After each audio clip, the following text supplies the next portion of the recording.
I just can't really bring myself to do it.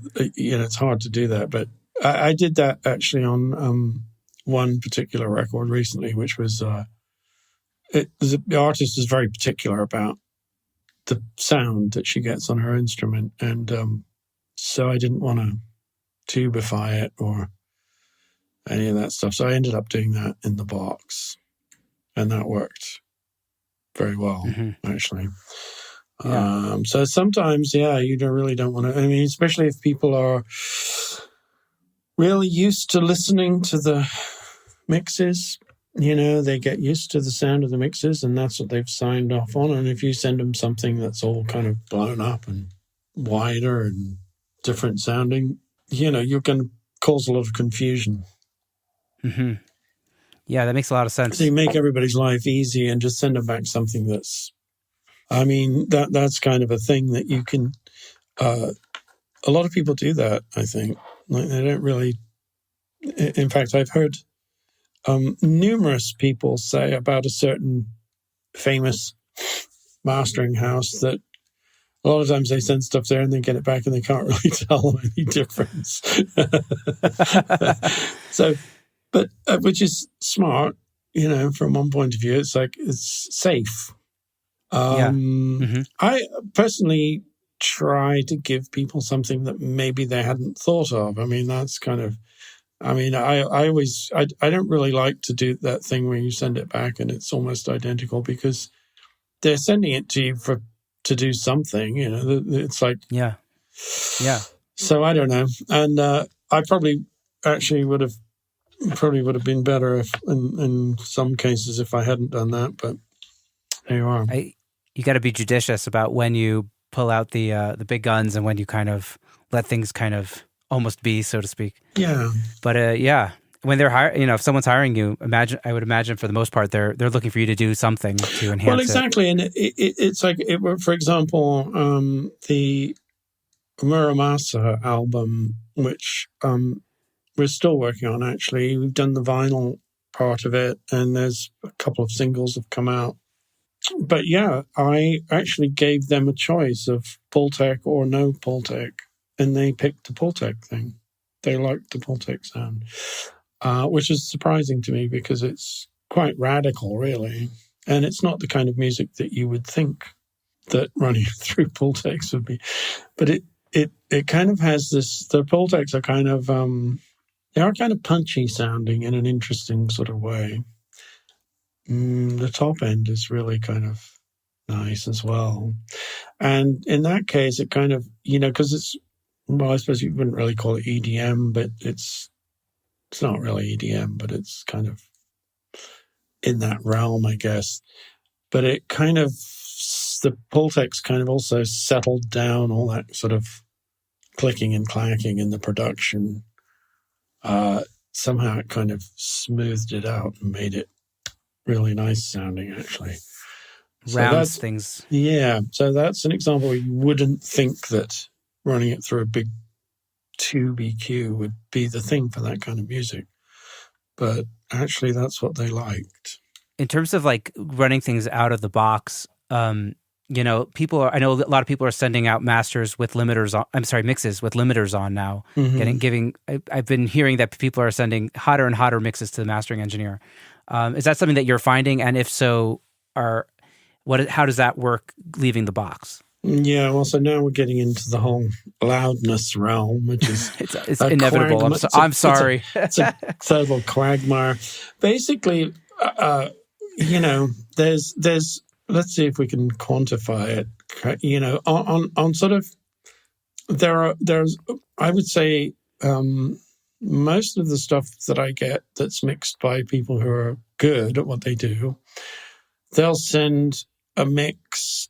And they'll send a ref, which is what the client's been listening to, which is loud. So then you can check what you're doing against what's been approved. I mean, they've listened to the loud thing and they've gone, yes, that's great. We like that. So that's kind of your guide. You don't want to go too far from that because, and it's usually very loud. I mean, because this whole thing about this sort of mythology about the -14 thing and Spotify and all that. It's complete nonsense, really, because it's like, the producer's rough that goes to the mixer is already extremely loud. The mixer then can't, it's like they can't send something that's quieter than that. So then you get the thing that's probably even louder than that. And then in many cases you can't. It's not going to be any louder. It's not possible to make it any louder. But you have to at least have it. You can go maybe a dB under it or something like that, but you have to at least have it in the ballpark with the loud thing that they've been listening to. That's just the way it is. You can't start reinventing the wheel at that point and call people up and say, this would sound a lot better if it was like at -14. If you sent me there isn't time to do that. I work with too many people every day. I can't possibly have that conversation with all of them, or any of them really. There isn't time. So you just have to, this is what you got, this is what you do. So you have to get over it, basically. Would it sound better if it was quieter? Well, maybe not. I don't know. But that's what it is. And if you listen to a lot of times, if you listen to the mix, which is, it's a wavy line down in the workstation somewhere. It's got like, sort of half an inch of headroom or whatever that is, If you listen to that thing and you just put a limiter on it, usually there's the loud thing. So it doesn't really sound any different that loud than the mix did, honestly. Right. Yeah. So it doesn't really matter anyway, honestly. It's built that way. It's constructed that way. It's supposed to be that level because the relation of the instruments and the dynamics are all built into that sausage. That's the way it is. So leave it alone, So there's that whole thing. So that's one thing. Most of your good mixers are sending you a hot and a not so hot, I guess, version of the mix. Yeah, exactly. So you can go through the analog chain and just add some little bit of 3D stuff or whatever your chain gives you, and then come out in about the same place, and then that's that. Some people only send the loud thing. Uh-huh. And they are people who are like right at the top. They don't want anybody doing anything to it works. I mean, they've mixed all the huge hit records, and you're not going to start, you get a mix from Manny Marroquin. What are you going to do? Start EQing it? I don't think so. It's like, that's what it is. And in many cases, it's like, why are they even sending this to me? I don't know. But so you just have like, the loud thing.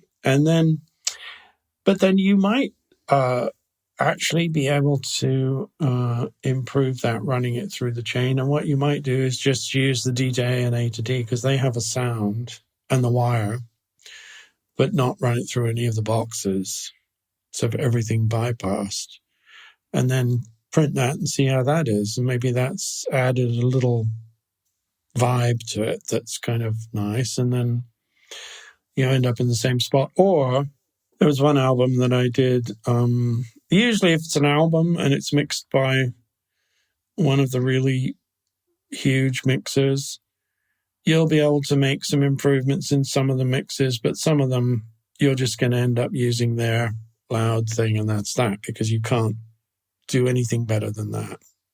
Mm-hmm. So, one album that I worked on recently that was like that, I think I had 2 or 3 of the 10 songs ended up being I just put the guy's mix in there because it was really good. There was nothing, it's like you just dither it. You're just a dithering. At that point, you're a dither expert, just dithering it to whatever, and that's all you do. And there's another thing, actually, the dithering thing is not insignificant. So, no, you can make a contribution just with dither, actually. This is amazing. Well, it's very subtle things, but I guess it's important. Yeah. So basically, that's the kind of the spectrum in mastering is that you get, or at this level anyway. I mean, I'm not assumed to say that I'm like one of the top level people, but it's like you get stuff that's really good, and that's a thing that you have to learn to deal with, because what you can't do is fuck it up, and then everybody will be mad at you because, so you have to learning how to deal with that is a skill. Learning how to deal with somebody sending you a really loud mix is a skill, and it takes a while to figure out how to do that. Then at the other end of the spectrum, there are people working in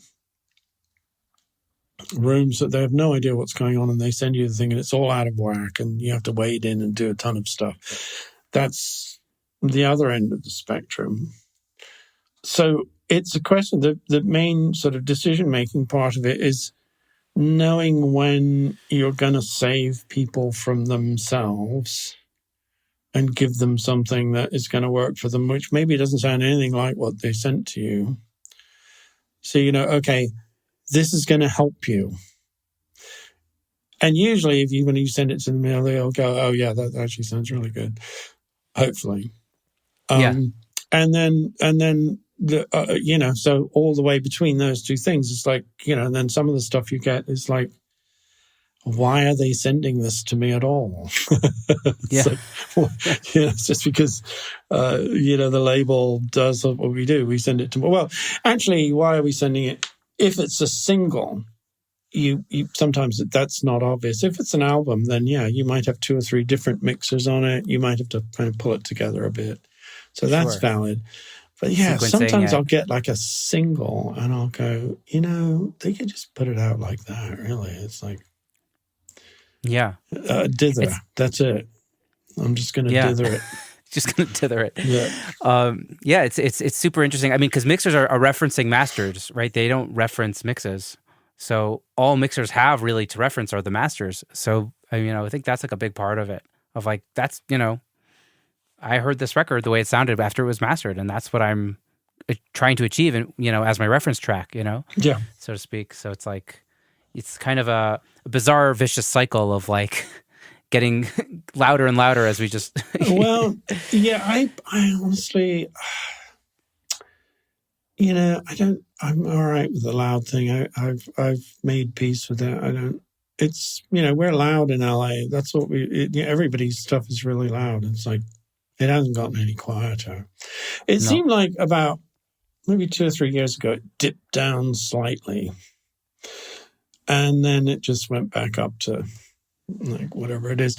But, it has gotten a little bit better, actually, because, for example, Kendrick's album, which I think was mastered by Michelle Mancini, actually, she's a very, she's having a moment, I think, in the mastering thing. She works at, she works for Manny, I think, over at Larrabee. I think her room is at Larrabee. So Manny mixed the album, and so, there you go. She got to master it. And it's, it's certainly not -14. It's like sort of around -10, maybe something. I looked at the meters a little bit while I was listening to it.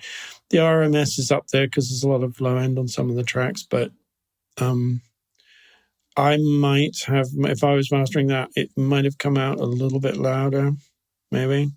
So they didn't go crazy with it, but it's louder than -14. This mythical -14 target that everybody seems to be. Honestly, most stuff at -14 sounds like ass. Frankly, it's like it's not going to work. It's not going to work. You need more density than that. Well, you need more density than that. You need more. You can't have. It's not going to sound good on your iPhone, when people listen to it on Instagram. Basically, you've got that on that spectrum. You've got the sort of audiophile style thing, which is like lots of headroom, pristine recordings, and that sounds really good on a big. Those giant speakers and the amplifiers Hi-fi and all that stuff. That sounds really good. But if you put that on a small system, it's going to sound dull and have no impact whatsoever. So that's what you're dealing with. There's sort of like, there's a point at which the dynamic thing becomes self-defeating. And then there's a point